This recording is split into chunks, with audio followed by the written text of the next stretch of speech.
নির্বাচনের আগে দেশে ঝড় তুফান ঘূর্ণিঝড় বন্যা বা ট্রাফিক জ্যাম যাই হতো, একটা দল বলতো যে নির্বাচনটা হলেই এই সমস্যাগুলো চলে যাবে। তখন তারা জিকির করত, নির্বাচনে আমরা যাব, নির্বাচন আমরা করব, নির্বাচন আমরা চাইব। ডিসেম্বরের ভেতরে জাতীয় নির্বাচন অনুষ্ঠিত হতে হবে। আর এখন নির্বাচন হয়ে যাওয়ার পর দেশে জ্বালানির অভাব, লোডশেডিং, বন্যা, জলাবদ্ধতা, খুন ধর্ষণে জনজীবন পর্যুদস্ত।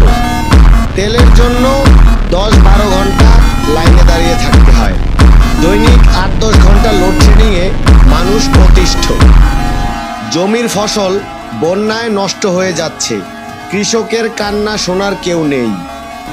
আর তারা এখন জিকির করে রাজাকার আর গুপ্ত। তারা আছে মুক্তিযুদ্ধের চেতনা নিয়ে।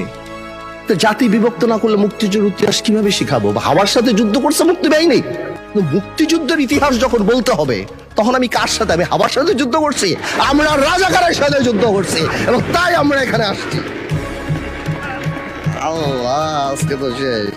এদিকে মানুষ আছে অবর্ণনীয় কষ্টে, আর তারা এই মানুষের দেয়া ট্যাক্স ও খাজনার টাকায় শত শত কোটি টাকা খরচ করে সংসদে 55 বছর আগের ইতিহাস কপচানোয় ব্যস্ত। তারা তাদের বক্তব্যে দেশ ও দেশের মানুষের সমস্যাকে অ্যাড্রেস না করে অ্যাড্রেস করে 55 বছর আগের রাজাকার আলবদরদের, যার মধ্যে তাদের নিজেদেরও কয়েকজন আছে। অথচ তারা যাদের রাজাকার আলবদর বলে বুঝাতে চাইছেন, সেই রাজাকার আলবদরদের নিয়েই তারা সরকার গঠন করেছিলেন এবং প্রায় 25 বছর একই জোটে ছিলেন। মানুষ তাদের এই দ্বিচারিতা বুঝে।